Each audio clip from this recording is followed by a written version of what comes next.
এই বাটুল, তুই আমার এইটুকু মেয়েকে ধরে জড়াচ্ছিস কেন রে? ময়না আমার পুতুলে পালাচ্ছে। না মা, আমার ছেলে পুতুলের সঙ্গে মেয়ে পুতুলকে বিয়ে দিয়ে দিয়েছে। তবে সাত পাকে বিয়ে হয়ে গেলে তো বর বউকে আলাদা করা যায় না।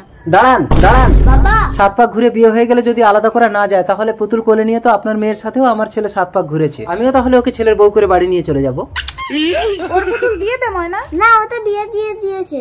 তুই একটা ছেলে পুতুল গুলো সকলে মেয়ে পুতুল গুলো কি বিয়ে করে নিয়ে নিবি? আমার ছেলে পুতুল একটা ছাড়া 10টা বিয়ে দেব, তোর কি রে? বলছি ভিখারির পুতুল দিয়ে দে। বড়াই বউকে আলাদা করতে নেই মা। একটা কথা বল, এই ভিখারির ঘরে রাজকুমারীকে বিয়ে দেবে না বাটুল? 20 বছর পর। ময়না ময়না ময়না কে? আমি তোমার স্বামী। আমি আবার কবে বিয়ে করলাম? মনে আছে ময়না, ছোটবেলায় পুতুল খেলার ছলে আমি তোমাকে বিয়ে করেছিলাম? বাটুল, ঘরে চলো ময়না। দাঁড়াও দাঁড়াও।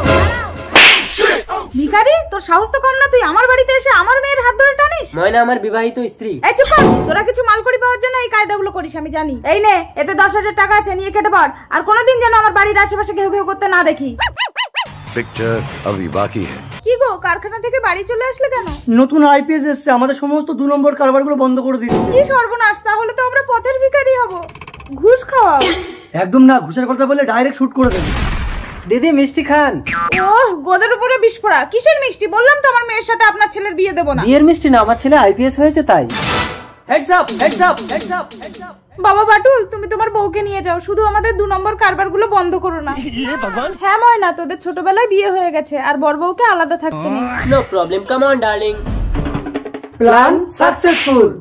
মানে বাটুলকে জামাই হিসেবে মেনে নেওয়ার জন্য আমরা দুবেই মিলে এই প্ল্যানটা করেছিলাম।